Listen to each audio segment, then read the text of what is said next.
Kaya siya yung madalas talaga na Sumasakit. Oo. Pero pwede bang masira yung lumbar area mo? Pwede, yun yung sa mga mata, yung sinasabi mo yung lumbar spondylosis, no? Mm. So, ang lumbar spondylosis, siya yung, parang general term siya for arthritis ng spine. So sa tuhod, di ba, may osteoarthritis, may ano. Sa spine, si lumbar spondylosis or cervical. Basta ang part siya. So, ito ay dahil sa tumatanda ka lang. Hindi dahil sa nagbubuhat ka na mabigat. Pwede yun eh. Pwede kasi kung ano yung ginawa mo eh. Kung ano yung mga ginawa. Kung yung mga mahilig ka magbuhat. Yung hindi tamang pagbuhat. No? Hindi tamang pagbuhat. Kasi merong tamang pagbuhat eh. Kailangan i-bend mo yung tuhod mo. Diba? Yung iba, binubuhat ng nakadiretso. Masakit talaga sa likod. No? Mataas sa pressure. Tapos yung mga sudden na nagtitwist. Sudden nagtitwist. Tapos yun, yung mga prolong na lahat ng klase ng prolong. No? So sila lagi yung nagkakaroon ng low back pain eh. Tapos, makukuha ba yan sa physical therapy lang? O kailangan may inumin silang gamot? Or anong may mga kailangang ibaguhin o appliance na ilagay sa katawan nila? Usually, pagka-umpisa, dumarating sa clinic yan, no, na masakit likod. Binibigyan niya ng, kung spasm siya, binibigyan siya ng muscle relaxant, pain medication. Tapos, if meron siya nung radiculopathy, yung sciatica, binibigyan siya nung, para sa nerve natin, yung mga pregabalin, gabapentin, mga gano'n. No? Tinitingnan namin, after a week, if hindi siya nag-work,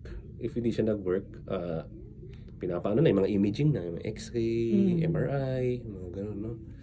Kasi doon mo makikita yung nerve, yung disc, lahat yun doon makikita mo sa MRI, no? Yun yung the best talaga na procedure para makita lahat yun, no? Although medyo mahal siya, kaya may mga ibang pasyente natin hindi nakakagawa, no? Oo nga. Pero yung iba nire-recomendahan, mag-PT raw muna. Kapag yun yung initial, gamot hindi gumana, tsaka bed rest, sinasuggest namin physical therapy. Pagka physical therapy, so bibigyan siya ng, kasi may doctor doon, yung rehab medicine na doctor natin. So gagawan siya ng program. So ilang weeks yun. Tapos, ayun, usually nag-i-improve naman yung mga pasyente. Pag sinabi mo nag-improve, totally gagaling sila? Mawawala na yung lumbar spondylosis? Yung spondylosis hindi na, pero yung lower back pain. Yung pain lang ang na-address. Kasi yung spondylosis arthritis na siya. No? Kung gusto mo siya matanggal, opera na talaga. Kasi yung last resort natin, pag lahat yan hindi gumana, no? Pain medication, yung bed rest, yung physical therapy, opera tayo. So, syempre, ayaw naman natin. Oo naman. Last resort natin yun. Oo nga. Pag inoperan, nilalagyan ng bakal din yan? Depende, no? Pwede kasi ang spine surgery, kung ano yung cause, yun yung ginagawa, no? If may arthritis, tinatanggal yung arthritis. If yung disc nakalabas, nakaumbok, tinatanggal yung disc. No? So, decompression, tinatawag nun. So, tinatanggal ko ano yung nakakaabala. No? If multi-level, usually pag multi-level, kapag hindi na stable, dun binabakalan.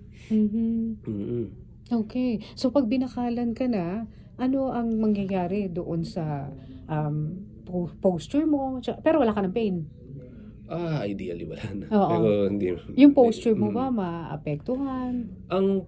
Kasi pagka binakalan yun, inaayon yun dun sa posture. Yung normal na posture. So, ideally, wala na. No? So, maganda yung posture dapat ideally. Oo, pero wala namang maapektuhan mga nerves mo kasi lapit nun sa... Yun yung problema sa spine surgery. No? Medyo risky kasi siya. So, madami pwedeng tamaan. No?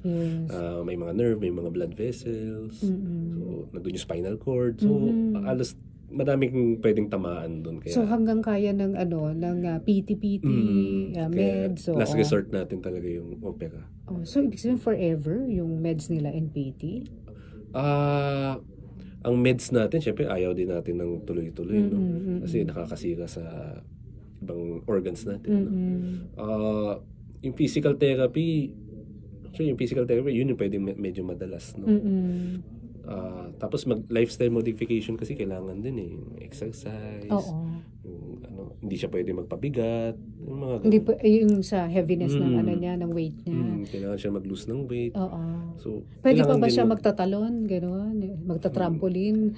Kung kaya. Pero hindi ba maka-affect yun dun sa lumbar niya? Anong mga movements, yung mga sudden movements? Yung mga sudden movement talaga Oo. iwasan dapat. No? Kasi lahat ng klase ng sudden movement, lahat ng klase ng pabigat sa likod, pwede siyang maka-apekto dun. No? So pati kung ang trabaho niya talagang nakaupo siya na matagal, hindi na niya pwedeng gawin yun na talagang nakaupo Kailangan siya niya matagal. mag-stretching. Okay. Kaya after, talagang lakad-lakad tumayo-tayo. kahit after 2 hours. Kasi ito yung mga, kasi usually nangyayari ito sa mga, may mga ano yan pwede doon sa mga office workers. Diba? Yung mga Call 20 to 40, centers 20 to din, 40 years old na nagtatrabaho sa office. Tsaka yung mga matatanda. Yung mga matatanda, yung mga elderly natin. So na sinisingil ka kapag tumanda ka na. Nasa sobrang kasipagan mo sa pagtatrabaho. Tsaka papasok